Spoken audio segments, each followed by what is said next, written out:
Hello, and thank you for joining us on this Wednesday evening. I'm Anna Rose Walkie. And I'm Becca Clarkson, and this is Langara News. Sex assault plea. A former Vancouver police officer charged with sex crimes appears in court today. Hope not sorry. Community reaction to the Pope's refusal to apologize to victims of Canada's residential schools. Pretty in pink. With spring in bloom, we take you to the best spots to see cherry blossoms in Vancouver. A dramatic guilty plea in Surrey Provincial Court this morning. A decorated Vancouver police detective admits to breach of trust and sexual charges.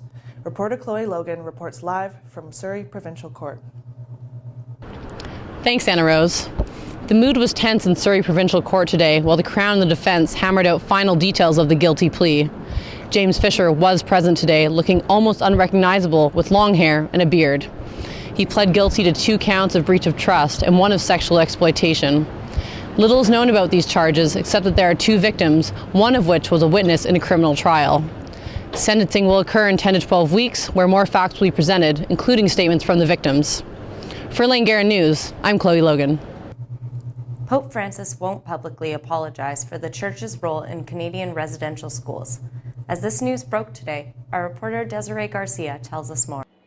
Prime Minister Justin Trudeau said today that he is disappointed with the Pope's decision not to apologize for the Catholic Church's role in residential schools. A Langara instructor and Musqueam elder in residence said she didn't expect an apology from Pope Francis and that reconciliation is a long process. If a Pope made an apology to our people, then he would have to include all the Indigenous people in the whole world, which are oppressed and mistreated at the hands of the Catholic religion. A Catholic priest from the Lower Mainland said that no one knows the motivations of the Pope and is waiting to see if he has more to say in the future. Your guess is as good as mine. I mean, the world is going to continue going, you know. The world is not going to stop just because he is not giving an answer. Meanwhile, Indigenous groups say they would appreciate an apology if it is sincere. Apologizing would have any effect, an apology means that you back it up with something substantial. It's not just empty words, because otherwise it's just lip service. Indigenous Relations Minister Carolyn Bennett said the government will keep pushing for a papal apology. For Langara News, I'm Desiree Garcia. One local pet shop is acting as a rabbit refuge after a bunny disease went viral this month. Cameron Thomson has more. With Easter just around the corner, it might seem unfair that these rabbits are being cooped up indoors, but they're the lucky ones. They were brought to this pet store on Granville Street by Rabbitat's Rescue Shelter. There's your buddy. Store owners are keeping a close watch on these rescued feral bunnies since news broke that a deadly virus is killing rabbits in Metro Vancouver. An outbreak of rabbit hemorrhagic disease, fatal to European breeds, has appeared in the Lower Mainland. To be honest, it was a bit of a shock to have it in Canada because we've been safe from it to date. So it was terrifying. The virus can be transmitted through soil, water, food, flies, birds, and even human contact. It's highly contagious, it works fast, and is usually fatal. So far, it's only taken the lives of wild rabbits, but Rabbitats has put in an emergency order for a special rabbit vaccine. We put our order in to vaccinate 340 rabbits this morning, so we should be getting this drug sometime in the next few weeks. These rabbits are healthy, hopping around, energetic and social, but the disease can be hard to detect. Rabbit owners are being told to look out for signs of disease such as fever, swollen eyelids, and trouble breathing. When in doubt, authorities have told rabbit owners to call their local veterinarian or animal control specialist. This is probably the new normal in terms of everybody's house pets, and I don't know how we'll do it, but all of our feral rabbits are going to need a vaccination every year. Rabbitats is holding a fundraiser this weekend at Urban Pets on Granville to help pay for the vaccinations. But in the meantime, they're just happy their furry friends are safe. Cameron Thomson, Langara News, Vancouver. Some cyclists got a ticket to ride this weekend, but the ticket was for not wearing a helmet. Police presence at the newly opened False Creek bike lane has some bike enthusiasts concerned. Vancouver has a goal. It wants to be the greenest city in the world by 2020. They won't make that goal without cyclists. Cyclists say the VPD is making it tougher for them to use their bikes if a crackdown continues on helmets. If you look at cities around the world that are growing cycling and encouraging cycling and making cycling safe, the helmet is kind of very low on the list of priorities.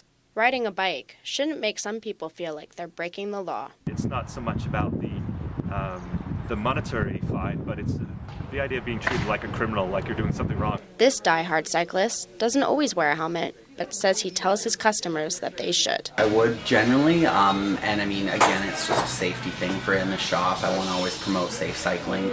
Part of the reason I don't myself is just for sort of a personal thing. On the bike path today, this cyclist said it's all about making the decision for yourself, and the cost for some is too high. That's your choice. If you wish not to wear a helmet, you take the full risk. The Vancouver police aren't saying how many tickets have been issued. Tickets will cost you $29, and it's collected by ICBC. Don't pay up, and you may not get your driver's license renewed. For the Langara Voice, I'm Gabrielle Plonka.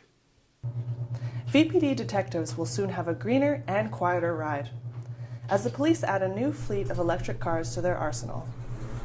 Cameron Thomson got to take a ride along this morning with Constable Anne-Marie Clark, who said the electric cars will be for detectives and administrative staff only. They take around 5 hours to charge and don't yet have the range needed for patrol duties. Good. And it's something we'll definitely keep trying to increase our usage of electric cars wherever appropriate and wherever they can meet our needs. Unfortunately, we won't be able to get rid of the gas-powered cars because we still do need those for patrol duties. But the electric car, wherever we can use it, we definitely will. Right. April showers may bring more flowers, but in March we're already seeing the cherry blossoms pop up. Agazi Mangesha takes us for a stroll under the canopy. I've just started to notice them, and I'm going to actually go to Queen Elizabeth Park today to look at and see what's blooming now. Yeah. After a long winter, spring is finally here in Vancouver, and with it, cherry blossoms. People are getting out and about, taking pictures and enjoying the flowering trees. I think they're beautiful. Yeah. I think they're beautiful. It's nice to see flower and color. The Cherry Blossom Festival is a widely popular event that brings hundreds of visitors to Vancouver annually each spring. Oh yes, it's finally having color. Some people have their own unique traditions. I like to go down to Stanley Park and have a picnic. Yeah, really soak them in. Enjoy. And what about you? I just love watching their cycle, from like this moment where they're just starting to come to, as they kind of wane and the leaves come and change the color of the trees. It's been a late bloom this year because of the cold weather, but there's still plenty of time to see the flowers bloom. For Langara News, I'm Agazi Mangasha. Thank you so much for joining us this Wednesday, March 28th. For Langara News, I'm Becca Clarkson. And I'm Anna Rose Walkie.